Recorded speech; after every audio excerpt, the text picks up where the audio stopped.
What's up everyone, welcome to episode 2 of the KTM 1290 SMT build. Sorry it took so long for this video to come out. The reason is I had planned to do this back in December.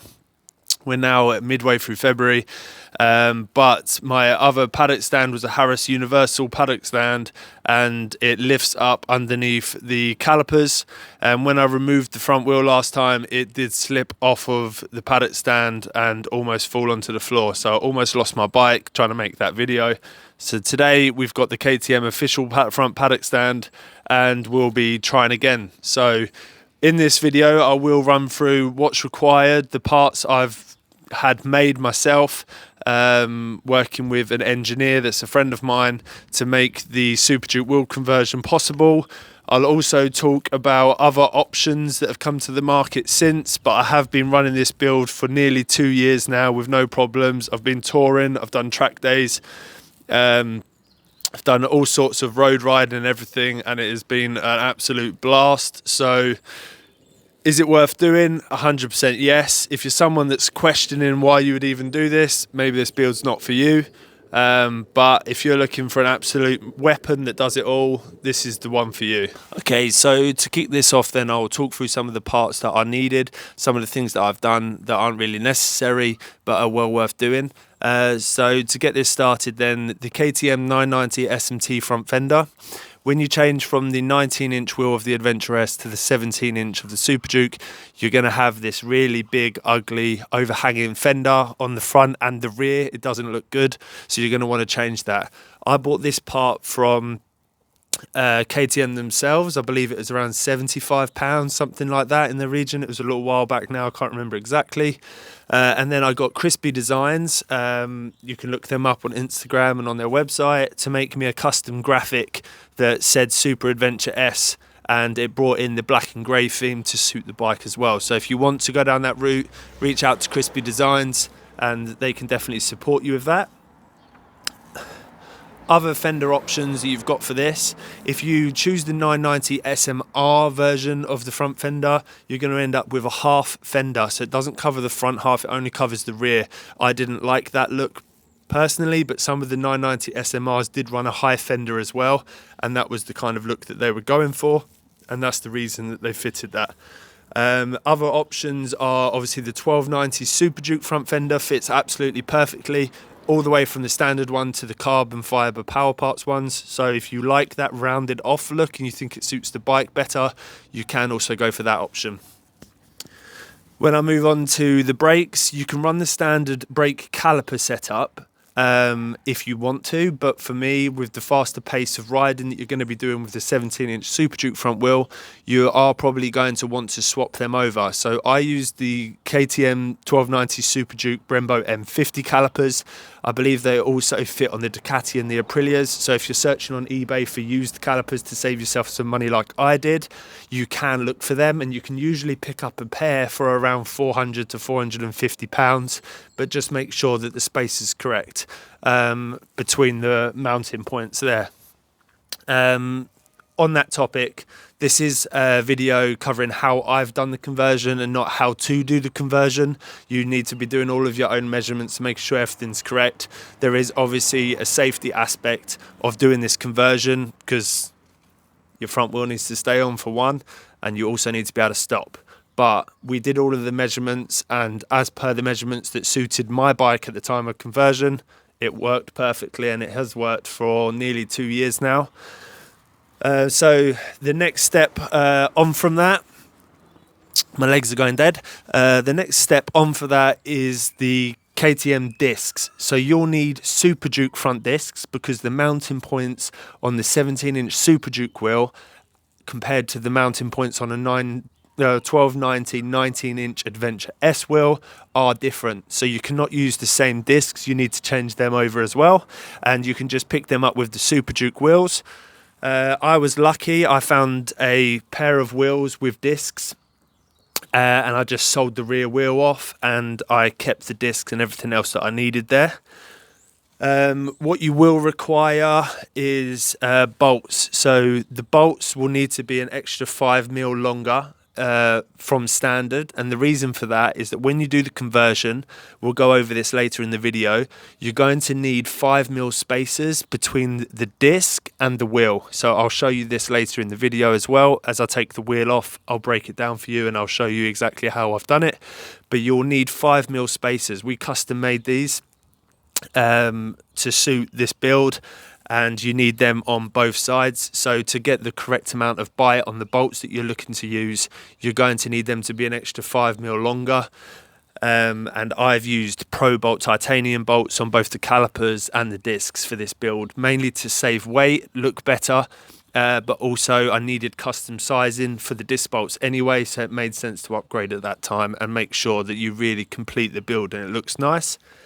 The next thing you will need is a custom tone ring. So the ABS, or tone ring as it's called, I bought a custom piece from an eBay seller that's in Australia. So due to eBay guidelines and everything, the eBay seller has asked me not to name them in this video because it could get him kicked off of eBay. But it is an Australian seller that sells custom Superduke ABS tone rings, and the piece that you will need is a 44 slot ABS tone ring, and that will correct the speedo perfectly. In fact, it's probably more accurate than it was from factory, as I've tested that to GPS as well on my sat nav. And that's exactly the size that you will need, 44 slots, and that will correct all of your speedo, your ABS, and everything will work perfectly. The next thing that I'll cover here is the spacer. So the spacer fits on the right side of the bike as you look at it, and it fits between the standard spacer and the outer fork. So we've used a 4mm spacer that my engineer made out of brass, and it was a very simple design to make that. And he measured all of the spacing between the forks, between the center of the calipers where the discs sit, and made sure they all worked perfectly. And he found you only required a 4mm spacer to the right hand side. So again, I'll take the wheel off and I'll show you all of this with the camera up closer so that you can actually see it. But yeah, just to give you an overview of all of the parts you'll need. In terms of tyre sizing, I run a standard 120/70/17 on the front, and I run a 180/60/17 on the rear. 180/60/17 is the widest you'll get on the rear wheel, and this is because the rear wheel on the KTM 1290 Superventure S is 5 inches wide.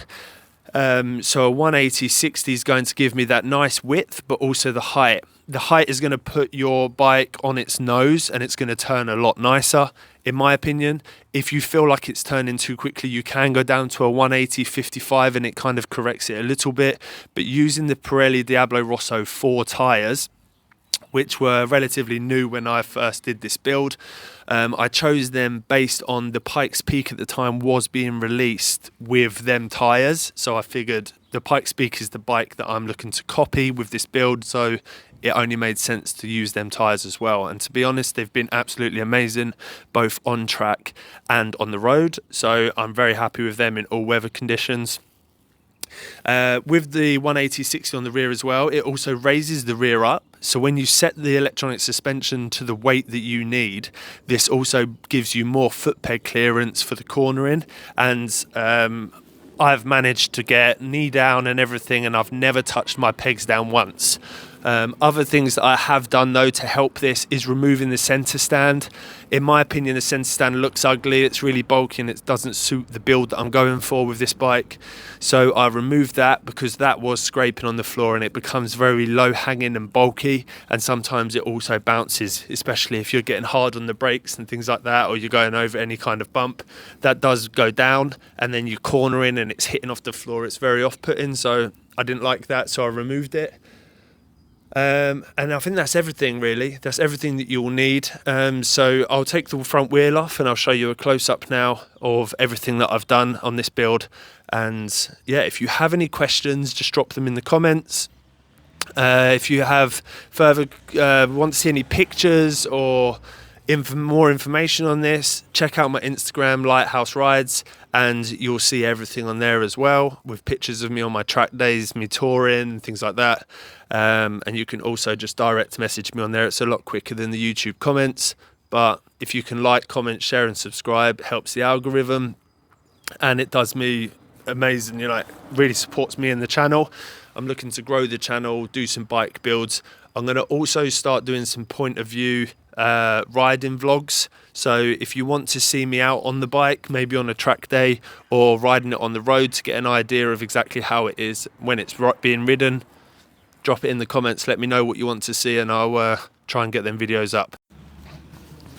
Okay, so now you can see I've taken the calipers off, taken off the front fender as well, and cleaned it all up. So just before I take this off, I thought I would quickly show you the setup with the front wheel on like this, so it's a bit more visible for you to see. So as we look at the bike, okay, so every time that I refer to the right hand side of the bike, that is as you look at the front of the bike, not as you sit on it. So if you look down here, you can see there the brass 4mm spacer. That is the 4mm spacer that I've just pointed to. And then we utilize the standard 1290 Super Adventure S wheel spacers, which you can see there, the silver part, which is the longer one. And this side will have the smaller one, which sits just inside of the wheel. So the standard spacing is always utilized in this case. Now when we look at the front disc, you've got the modified ABS tone ring on the outside as normal, and as we come just inside, you can see there the silver pieces between the disc and the wheel. It's focused in wrong, sorry. So you can see there, they are the 5mm spacers that you're going to need to center your discs with the calipers. So they are custom made, but I believe there is someone, which I will try and drop a link to the forum, that is in America now selling kits. And these kits have the disc spacers and everything all in there, and it will save you a lot of time and hassle trying to locate or have someone make these parts.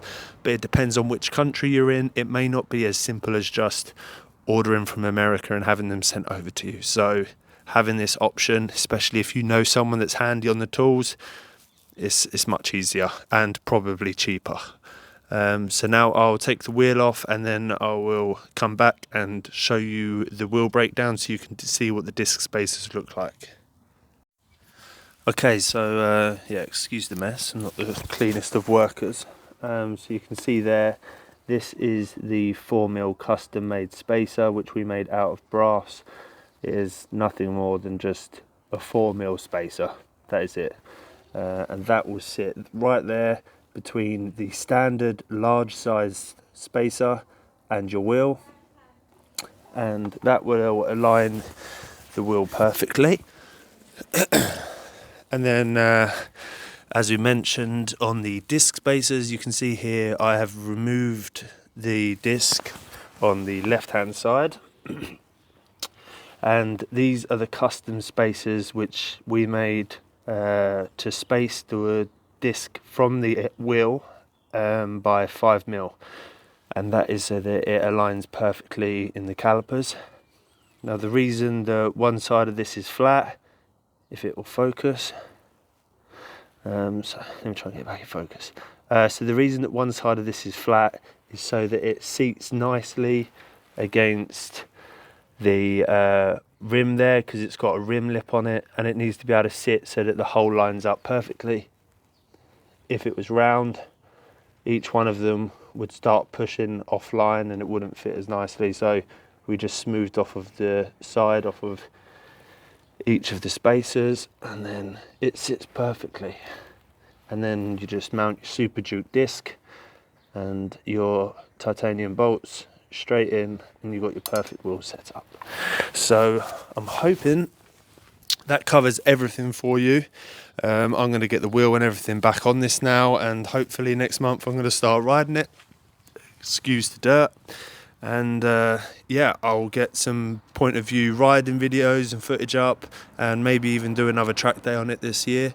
But if there's any questions or anything that you need to know, drop me a message on Instagram or in the comment section here, and I'll reply as soon as I can to be able to help you out. But otherwise, thank you for watching, and I'll see you on the next one.